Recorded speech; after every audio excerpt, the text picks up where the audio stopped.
घर में बहुत बड़ी खुशी आती है। वो बहुत खुश थे, तो उन्होंने फैसला किया कि आज मैं प्रजा के बीच जाऊंगा, उनसे बातें करूंगा, उन्हें कुछ तोहफे दूंगा, सबसे मिलूंगा, अपनी खुशी अपनी प्रजा के साथ बांटूंगा।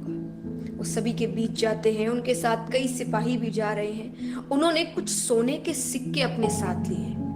वो प्रजा से मिलते, उनसे बातें करते, उनके प्रश्नों का उत्तर देते और उन सभी को एक एक सोने के सिक्के भी दे रहे थे। तभी राजा की नजर दूर बैठे एक भिखारी पर पड़ती है।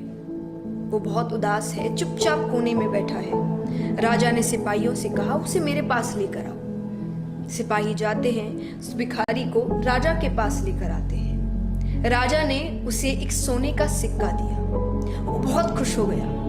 खुश होकर वो अपने वापस स्थान पर जाता है। अब स्थान ऐसा है कि उसके बगल में ही एक नाला है। उस खुशी में, उस हड़बड़ी में गलती से उससे वो सिक्का नाले में गिर गया। अब वो फिर से दुखी हो गया। वो उसे खोजने की कोशिश कर रहा है, उसे नाले से बाहर निकालने की कोशिश कर रहा है, पर कुछ हो नहीं पा रहा। ये करते करते ही राजा की नजर फिर से उस पर गई। राजा समझ गए। उन्होंने सिपाही से कहा, उसे फिर से बुलाओ। वो फिर से बुलाते हैं। राजा ने उन्हें एक और सिक्का दिया। उन्होंने कहा, उसे छोड़ो, तुम ये सिक्का रखो। भिखारी खुश हो गया।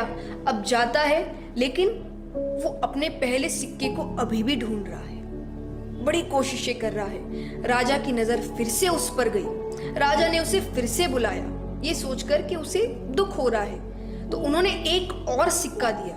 अब देखा जाए तो उसे 3 सिक्के दे दिए गए। एक सिक्का नाले में गिर गया, पर 2 सोने के सिक्के अभी भी उसके पास है। लेकिन अब भी वो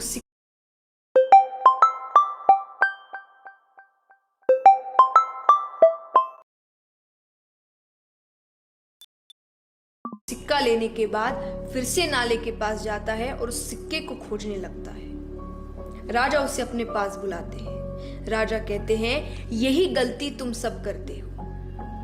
तुम्हारे पास अभी भी 2 सिक्के हैं, लेकिन तुम्हारा मन उस एक सिक्के पर पड़ा है जिसे तुमने खो दिया है। जीवन में भी यही करते हैं। हमारे पास्ट में जो हमारे साथ गलत चीजें हो गई, उन्हें याद कर करके प्रेजेंट में जो अच्छी चीजें हैं उसे बर्बाद कर देते हैं, उसे भूल जाते हैं, उसे अनदेखा कर देते हैं। हमारी खुशियों को, हमारे परिवार को, हमारी परिस्थितियों को जो आज अच्छी है, उसका आनंद लेने की बजाय उन बातों को याद करते हैं जो पहले हो चुकी है, जो अब आपके हाथ में नहीं है। उसे आप बदल नहीं सकते, उसका आप कुछ नहीं कर सकते, फिर भी आप उसी के पीछे पड़े हुए और भूल जाते हैं कि आपके पास अभी भी 2 सोने के सिक्के हैं।